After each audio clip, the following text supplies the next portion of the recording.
Today there are 19 universities across Afghanistan.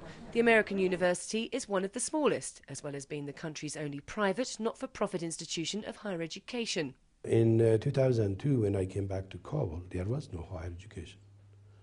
Only Kabul Medical University was open, and the Taliban used it for their own purposes.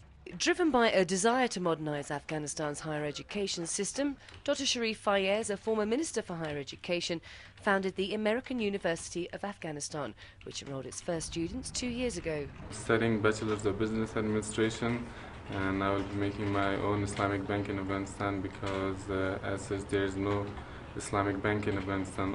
Since I've been studying, we established our own company, which is a company providing some land survey and geotechnical investigation. I hope to apply what I've learned at this university in order to work in the Afghan government, hopefully rebuilding the country. The main building of the American University was once used by the Soviets for military teachings, but just across the way, a new site's under construction costing nearly $500,000. Dozens of local Afghan tradesmen are helping to build 7 new classrooms, a computer lab, a science lab, a new library, and of course a toilet block. There are around 400 students here at the American University of Afghanistan studying subjects ranging from biology and maths to information technology and humanities. Gentlemen, listen carefully. Every single attempt to insert some religious element into this constitution has failed.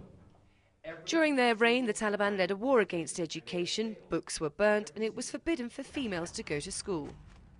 We used a sort of affirmative action to allow all girls in 2002 to enter our universities without any national entrance examination, without any requirement.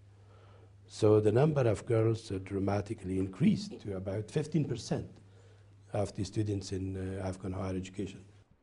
Just over 30% of intake at this university are female, but gender hasn't been the only barrier to students trying to get an education in Afghanistan. We've had our difficulties in making sure that we had enough textbooks. We've finally solved that problem to a certain extent, and we have many students here who have overcome tremendous hurdles to get an education.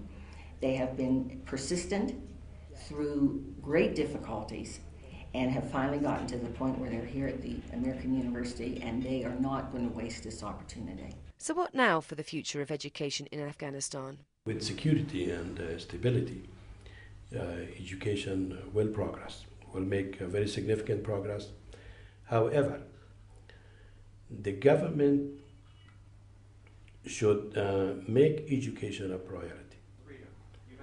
You need an education czar for this country. If you don't have education reform, if you don't have education quality and education quantity, what will happen to the youth of this country?